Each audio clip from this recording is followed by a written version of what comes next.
como é que você se posiciona diante dessas palavras de Jesus, do Evangelho de Jesus? Porque a gente observa que tem sido pregado alguns outros evangelhos no nosso meio cristão. Tem o Evangelho da graça, tem o Evangelho da prosperidade, tem o Evangelho da reforma agrária, tem o Evangelho daqui, o Evangelho dali. E aqui nessa igreja a gente prega o Evangelho de Jesus. A gente faz questão de sair fora de toda essa sistemática religiosa e voltar para a Bíblia aqui, buscar a identidade de Jesus, o perfil de Jesus através da sua própria palavra. Então eu vou querer que você faça essa análise para o seu próprio bem, para que você de repente não esteja, ou se estiver, perceba, acreditando num Jesus que não é o Jesus aqui do Evangelho, acreditando num Jesus forjado ou criado pelas conveniências religiosas ou pelos interesses de algum grupo, porque hoje isso é muito perigoso no meio cristão. Então, Lucas 9, 26, eu vou ler do 23 ao 26, diz assim: e dizia a todos: se alguém quer vir após mim, negue-se a si mesmo, tome cada dia a sua cruz e siga-me. Como é que você se sente diante dessa palavra de Jesus? Negue-se a si mesmo. Tem uma condição. Se você quer seguir Jesus, existe uma condição. Existe uma condição para que você realmente seja aceito por Ele. Ele expulsou o demônio daquele gadareno que vivia nos túmulos, aquele da história da manada de porcos, e aquele homem que era valente, que andava acorrentado, que vivia acorrentado por causa da sua valentia e por causa dos demônios que estavam nele. Quando Jesus o libertou, ele virou-se para Jesus e disse: Senhor, eu quero te seguir. Jesus disse: não, eu não quero que você me siga. Você fique aqui na sua cidade, vai ser melhor. Eu quero que você fique aqui na sua cidade. Porque para seguir Jesus, tem que ser aprovado por Ele. Não é só você dizer: ah, eu vou seguir Jesus e começar a andar atrás dele, não. A Bíblia é bem clara com relação a isso. Olha aqui, ó. Se alguém quer vir após mim, tem uma condição para seguir Jesus. Não é igual comprar banana na feira, não. Tem uma condição. E a condição dele, dito pela própria boca dele, pelas palavras dele, é essa aqui, ó.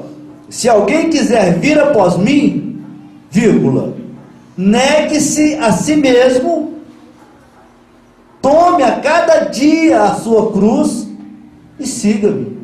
Tem condição. Porque qualquer que quiser salvar a sua vida, perdê-la-á. Mas qualquer que, por amor de mim, perder a sua vida, a salvará. Porque o que aproveita o homem granjear ou ganhar o mundo todo, perdendo-se ou prejudicando-se a si mesmo? Porque qualquer que de mim e das minhas palavras se envergonhar, dele se envergonhará o Filho do Homem, quando vier na sua glória e na do Pai e dos santos anjos. Nós não temos o direito de nos envergonharmos do Evangelho de Jesus. Ele não nos dá esse direito. E envergonhar do Evangelho não é só ter vergonha de andar com a Bíblia na mão, igual muita gente pensa, não, né? Não vou andar com a Bíblia na mão, eu tenho vergonha de andar com a Bíblia na mão. Hoje em dia não tem muito desse problema, porque você anda com a Bíblia ali no seu telefone celular.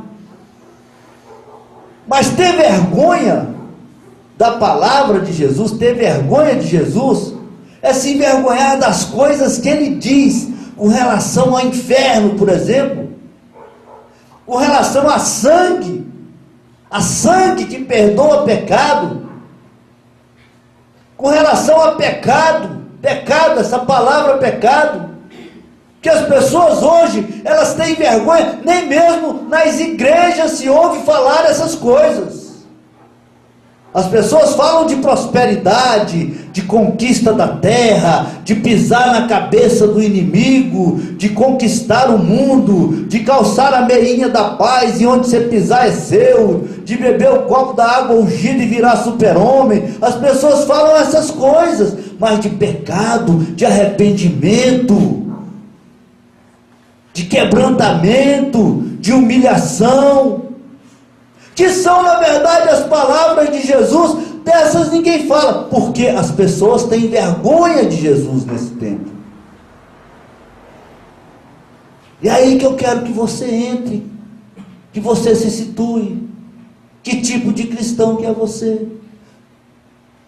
Nós não podemos nos envergonhar do Evangelho de Jesus. E o Evangelho de Jesus é isso, fala de sangue, fala de novo nascimento, fala de arrebatamento da igreja. Hoje os pastores das grandes igrejas, Luciana, eles não querem mais falar de arrebatamento, de volta de Jesus. Eles acham isso uma coisa muito ridícula, que isso foi dito na Bíblia, está escrito na Bíblia, mas é só para manter o padrão de comportamento dos cristãos, só para intimidar os cristãos. Mas na verdade o mundo está muito bem, as coisas estão indo muito bem. É isso o cristianismo de hoje. Mas Jesus fala: olha, aquele que se envergonhar das minhas palavras, eu me envergonharei dele diante do meu Pai. Então eu quero que você tome cuidado, porque nem tudo que reluz é ouro. Certo, irmãos? Se você abre a sua Bíblia no livro de Tiago, no capítulo 4, versículo 4, abre aí. Está escrito assim: qualquer que quiser ser amigo do mundo, constitui-se inimigo de Deus. Qualquer que quiser ser amigo do mundo, constitui-se inimigo de Deus. Eu vi um testemunho de uma moça, que as palavras dela me chamaram muita atenção. Ela disse: porque as igrejas de hoje, os crentes de hoje, estão muito preocupados com prosperidade, só falam de prosperidade. E se é assim, é porque eles estão muito satisfeitos com esse mundo.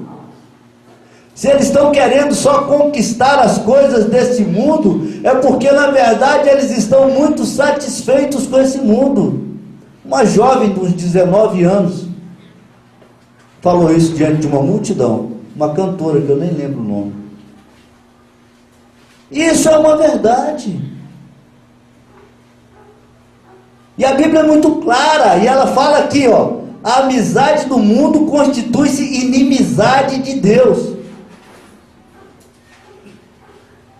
1 João, no capítulo 2, versículos 15 a 17, está escrito: não ameis o mundo, nem o que no mundo há. Se alguém ama o mundo, o amor do Pai não está nele. Para que você tem buscado a Deus?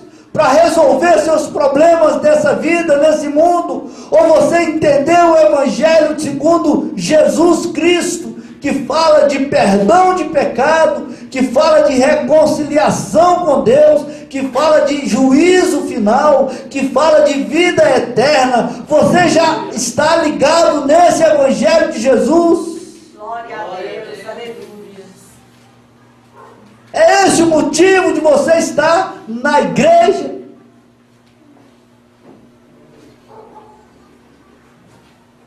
Romanos 12:2 diz, 12:2 diz assim, ó: e não vos conformeis com este mundo.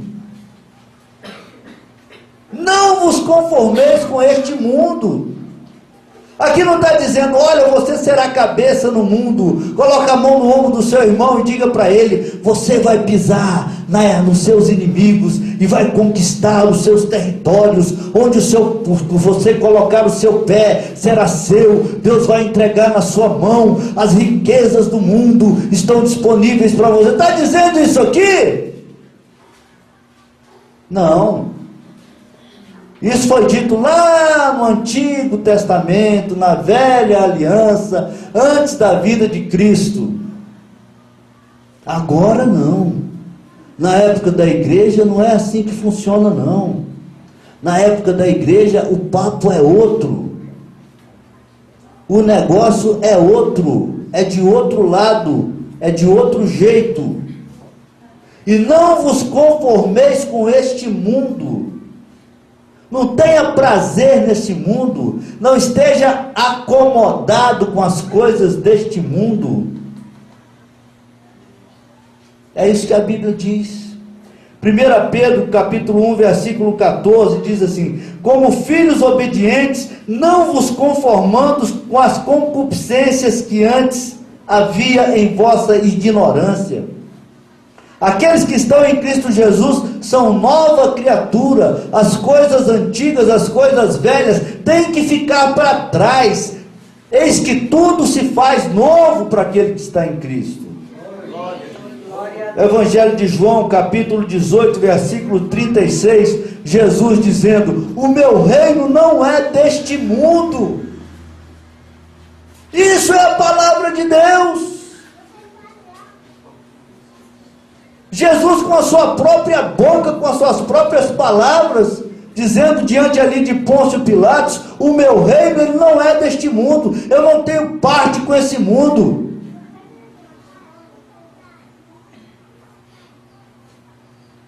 Certo, irmãos?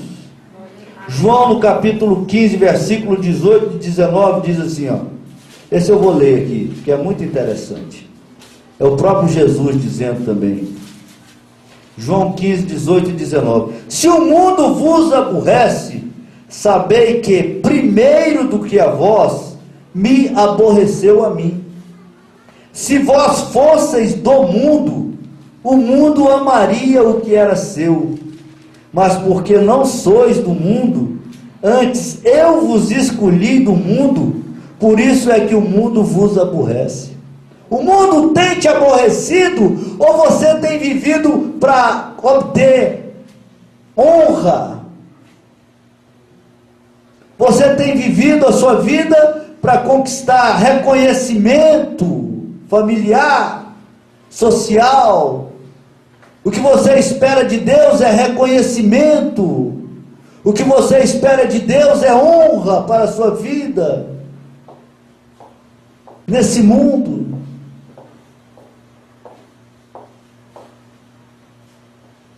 Jesus diz claramente para os discípulos dele, para aqueles que são discípulos dele: eu tirei vocês do mundo, e o mundo aborrece vocês. Glória a Deus. Vocês não têm parte com o mundo. A igreja de Jesus não pode ter parte com o mundo. Glória a Deus. Se fosse eu que estivesse dizendo isso, você poderia pegar a sua bolsa, o seu carro e ir embora daqui. Não tinha problema. Mas não sou eu que estou dizendo. Isso, enquanto você pegar a Bíblia e procurar a Bíblia, e quando você for confrontar realmente com a verdade, isso vai ter que ser resolvido na sua vida. É melhor que seja resolvido logo. 1 João 3:1. Por isso o mundo não nos conhece, porque não conhecemos a Ele. O mundo não nos conhece, porque não conhece. A igreja vive dessa forma, Maurício. A igreja não pode se envergonhar dessas coisas. A igreja não pode se enamorar, viver fascinada pelo mundo. Igreja é igreja, mundo é mundo. Jesus diz em Colossenses, me parece que capítulo 1, versículo 13: eu vos transportei do império das trevas para o reino do Filho do seu amor. Ele nos transportou. Agora, por que que isso é assim? Porque Deus não tem parte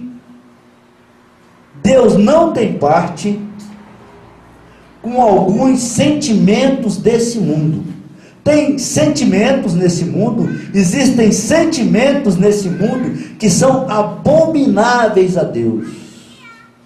E quem vive nesse mundo, quem compartilha dos sentimentos desse mundo,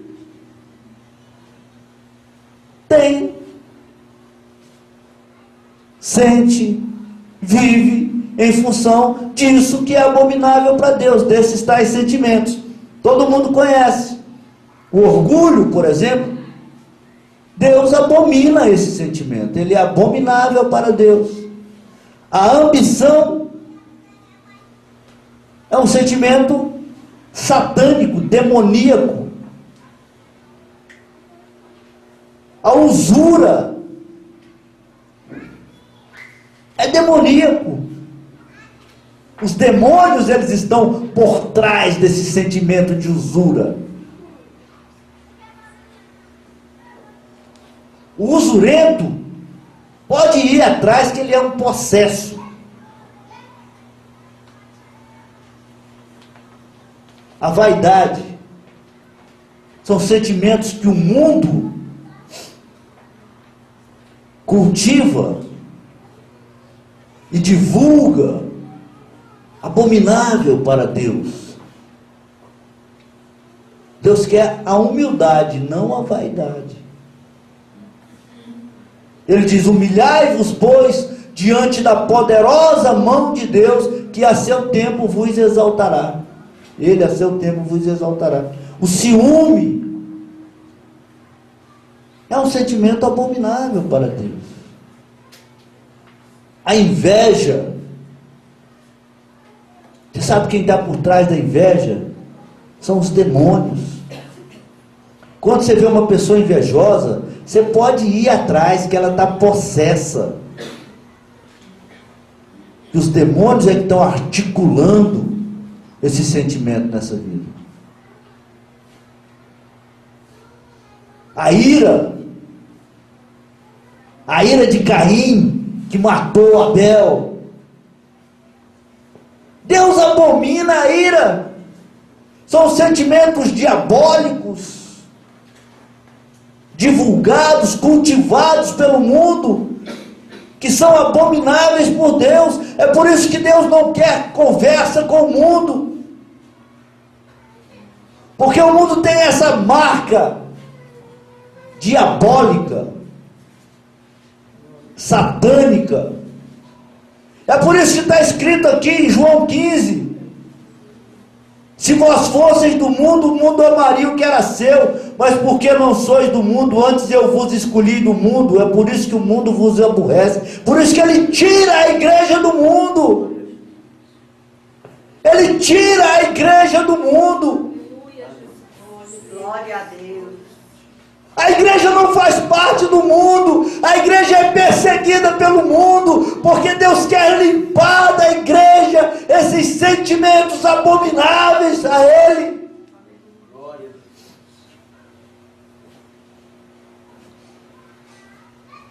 Esses sentimentos, eles geram desejos, desejo de possuir além do que precisa, além do que é necessário. Sentimento de posse. Se não é meu, não vai ser de mais ninguém. Se eu não tenho, ninguém pode ter.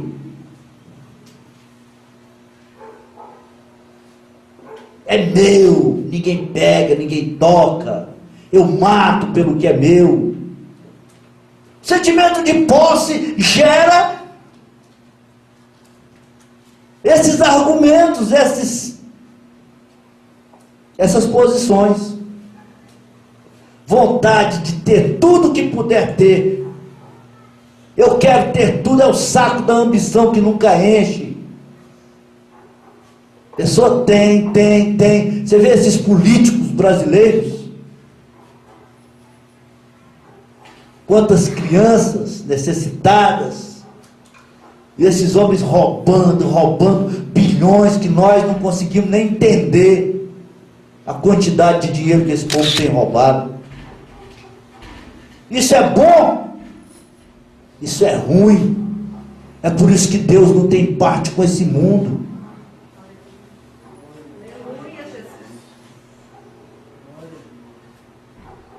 A vaidade de ser, eu sou isso, eu sou o tal, eu sou o melhor, eu sou melhor do que esse, eu sou melhor do que aquele, porque eu faço isso, eu não faço aquilo. De repente aparece alguém melhor do que ele dá vontade de matar, dá vontade de destruir. É por isso que Deus não quer parte com esse mundo, é por isso que Ele arranca aquilo que é dele do mundo. É por isso que a Bíblia está instruindo que não existe amizade entre Deus e o mundo. Não existe a menor chance de ter qualquer tipo de convivência, de pacto entre Deus e o mundo, entre a igreja e o mundo.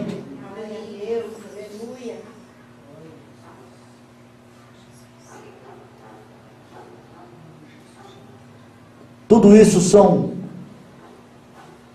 produtos, sentimentos gerados pelo mundo, e são os motivos de Deus não gostar desse mundo. E eu quero que você se posicione diante disso que eu tenho falado aqui. Glória a Deus, aleluia. Como é que anda você, meu irmão? Eu não estou aqui para acusar ninguém, eu não estou aqui. Eu sei que nós vivemos numa cultura religiosa doente.